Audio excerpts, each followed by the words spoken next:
At so ayan, hi guys! Welcome back sa channel natin at ito na nga po sa episode 312 para kay Season 4 ni Calvo. At ayun, huwag na natin patagalin pa. Simulan na natin yan. At dito nga tayo natapos yung sa paikipaglaban ni Moomin Rider dun sa malakas na halimaw. At ito nga, nasukan na ng dugo dyan si Moomin Rider. Pero habang nakikipaglaban ito si Moomin Rider, may mga quotes nga na binabanggit patungkol sa kanya. At sabi nga rito na talagang tumatagos sa mga tao, tumatalima sa kanila itong kadakilaan na ginagawa ni Moomin Rider bilang isang hero. At now ang continuation niyan is eto naman na. So dito nagpatuloy yung laban ni Moomin Rider sa kanung halimaw at eto nga grabe.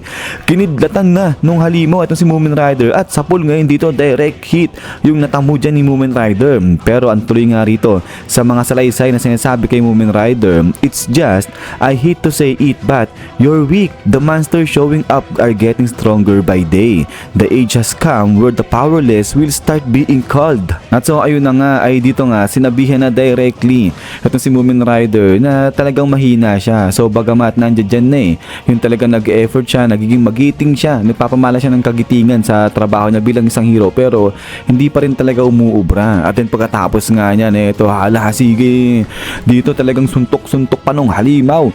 Itong si Moomin Rider dyan, di siya tinatantanan. At sabi nga rito ngayon sa mensahe para kay Moomin Rider, it's a shame but you won't be able to stay alive much longer. Even when you're up against strong monsters, you never choose to run. You'll likely end up taking unrecoverable damage or lose your life. It's a shame, sabi ng ganyan. So yun nga, napakalupit na ito ni Moomin Rider kasi kahit napakalakas nga ng mga halimaw na kinakalaban niya, talagang di siya tumatakbo, hinaharap niya to para lang mailigtas yung mga tao sa paligid niya. Pero kapag nagpatuloy nga yung ganyang estilo ni Moomin Rider, talagang di siya magtatagal, mamamatay siya. At ito nga ang patuloy rito, before that happens, we recommend you retire. You fought plenty hard. This is our heartfelt advice.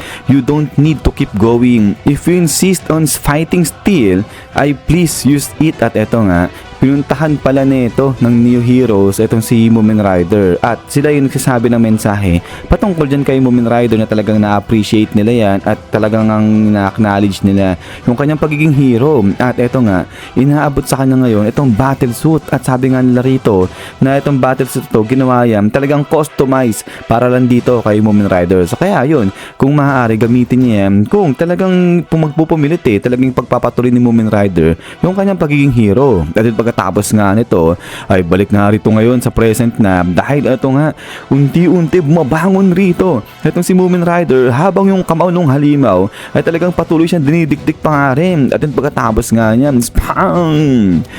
Dito ngayon ay dineflect na o talagang itinaboy na ni Moomin Rider itong kamao ng halimaw na talagang dumidikdik sa kanya. At pagkatapos nga niya ito nga nagugulat rito itong si Moomin Rider dahil para may energy na nagsisearch sa katawan niya at nagmumula yan din sa battle suit na sinuot niya galing sa Neo Heroes. At pagkatapos nga nito ay ito nga biglang umatake ulit itong halimaw, pero ito nga nag-closed fist na itong si Moomin Rider. At pagkatapos nga niya is ito nga sasalubong ng pag-atake rin itong si Moomin Rider, sabi niya nga dyan justice uppercut. At pagkatapos nga niya is BAM!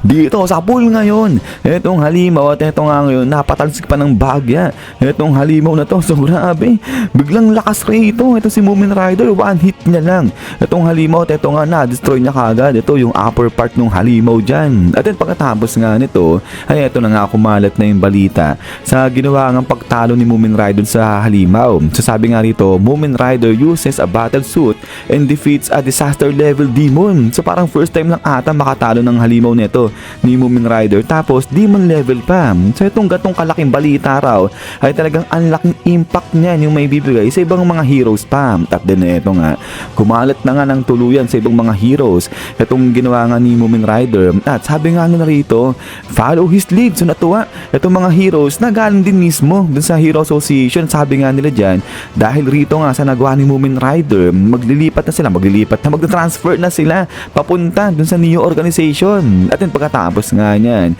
ito nga ngayon, biglang katahimikan naman sa part nito nila Forte, ni Butterfly DX, saka nga neto ni Toad. At eto ngayon, salita na. Etong si Toad, sabi niya nga dyan, wala na, naloko na. Paunti na sila ng paunti, sabi niya ganyan. At eto, kung magpapatuloy raw yung mga paglipat ng mga hero na galing sa Hero Association dun sa new organization, magiging lagpas na sila sa kalahati yung matitira dyan. So, konti na lang yung mga heroes, ibig sabihin. Pero yun, sabi nga rito ni Forte, paano silang dalawa na to ni Butterfly DX? Talaga bang wala silang balak na lumipat, mag-transfer dun sa new organization? So, ito sabi ni Butterfly DX kay Forte, siya, anong balak niya? Mag-stay siya rito sa Hero Association? At ito nga ngayon, salita na. Itong si Forte, sabi niya nga dyan na nakausap niya yung head ng new organization, si Blue, sabi niya ganyan. So yun, na-intriga. Itong sila Toad, sabi nga nila, kamusta, ano nangyari sa usap nilang dalawa? Sasagot, itong si Forte, sabi niya nga dyan, bata pa talaga si Blue, sabi niya ganyan. Pero new leader na nga raw si Blue, talagang fantastic yung bata na yun. Pero may kita nga raw na talagang gustong lumikha ni Blue ng sarili niyang imahe. Gusto niya na talagang makilala siya bilang isang tunay na hero. Yan talaga yung pinaka-goal ni Blue. At eto nga ngayon, biglang sabi ni Butterfly DX, totoong hero, tunay na hero. At ito ngayon nagpatuloy. Itong si Forte, sabi niya nga dyan, kung tutusin, perfect naman daw talagang okay na okay sa kanya na lumipat dun sa new organization. Kasi nga kapag gumamit ka lang ng mga equipment, yung high-tech na equipment, mula sa pagiging C-level na halimaw tuloy, C-rank na hero, tatalon ka kaagad magiging B o kaya magiging A-class ka. So ibig sabihin, talagang maganda yung ino-offer dun nga sa new organization. Talagang na-enhance nila, napapalakas nila yung mga hero nila doon. Pero ito nga, sabi nga rito ni Forte, pero ganun pa man rin kasi, simula nung nakita nga nila, nakilala nila si Saitama, nag-iba na yung kanilang pananaw.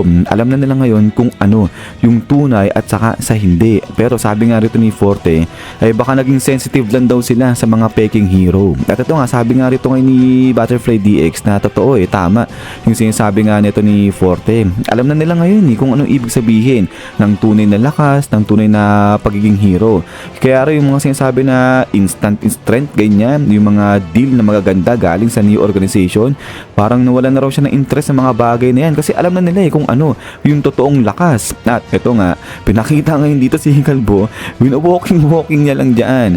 Ito nga si Rover, at sabi nga dito nila Butterfly DX, di sila makapaniwala na nagbago, nag-change yung kanilang puso simula nung makilala nila itong si Saitama. So talagang di raw talaga may iwasan na may impluwensya ng iba itong si Saitama once na makita talaga yung kanyang lakas. At yun, pagkatapos nga niya, ito nga ginanahan itong tatlo, si Forte, si Toad at saka nga itong si Butterfly DX. Sabi nila, sige kung ganun ay paghusayan pa nila, pag-igihan nila at i-aim nila na maging brighter hero sila, sabi nilang ganyan. At ito nga, fist bump ngayon itong tatlo na to, so cute lang itong si Butterfly DX, ito saka nga si Forte. So ibig sabihin, parang di aalis ng Hero Association itong mga to. At yun, pagkatapos nga niyan, isyan guys, so hanggang dito lang ito sa episode 312 natin. At so ayun, so ang lupit na ito ni Kalbo natin, meron siya talagang nai-inspired ng mga heroes once na talagang makakita yung kanyang lakas. But anyways, dun nga guys, ay ulit maraming salamat sa panood dito kay Kalbo natin at hintay lang para sa next episode nito. So yun na naman, so lagi mag-ingat, God bless niyo lahat at kita-kits tayo ulit.